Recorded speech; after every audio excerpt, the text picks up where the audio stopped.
ഈ അനീഷും ആദിലും തമ്മിൽ നമ്മൾ വഴക്കിടുന്ന കണ്ടിട്ടില്ലേ ബിഗ് ബോസിൽ? അപ്പോൾ ആദില എപ്പോഴും മണ്ടൻ, കഴുത. ഇപ്പം അനീഷും പറയാറുണ്ട് മണ്ടൻ, കഴുത എന്നൊക്കെ അല്ലേ. കഴുത ശരിക്കും മണ്ടനാണോ? അല്ല. കഴുത എന്ന് പറയുന്ന ജീവി മണ്ടനല്ല ശരിക്കും.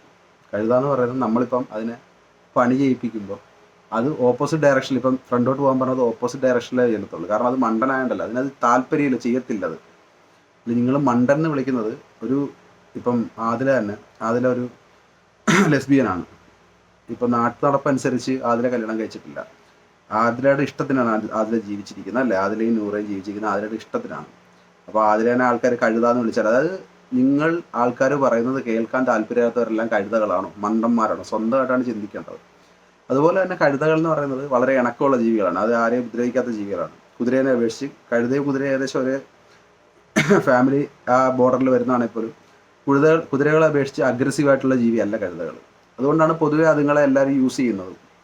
അപ്പോൾ ആദിലെയും നോറയും മനസ്സിലാക്കേണ്ടത്, കഴുതകളെന്ന് വിളിക്കുന്നത് പറയുന്ന കാര്യങ്ങൾ കേൾക്കാൻ മടിയുള്ള ജീവികളെയാണ് പൊതുവെ എല്ലാവരും കഴുത എന്ന് പണ്ടുള്ളവർ വിളിക്കുന്നത്. അങ്ങനെ ആണെങ്കിൽ സമൂഹത്തിലുള്ള കാര്യങ്ങളെ എതിർത്ത് ജീവിച്ച നിങ്ങളാണ് ഫസ്റ്റ് കഴുതകൾ.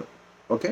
അപ്പോൾ അതുകൊണ്ട് മറ്റുള്ളവരെ എക്സ്പെക്ട് ചെയ്ത് സംസാരിക്കാൻ പഠിക്കുക എന്നുള്ളതാണ് എല്ലാം ചെയ്യുക. അതായത് മിണ്ടിക്കഴിഞ്ഞാൽ കഴുതയെ മണ്ടൻ അങ്ങനെ പറഞ്ഞിട്ടല്ല ഒരു മെസ്സേജ് ബിഗ് ബോസിൽ നിന്ന് വെളിയിലോട്ട് കൊടുക്കേണ്ടത്. ഓക്കെ.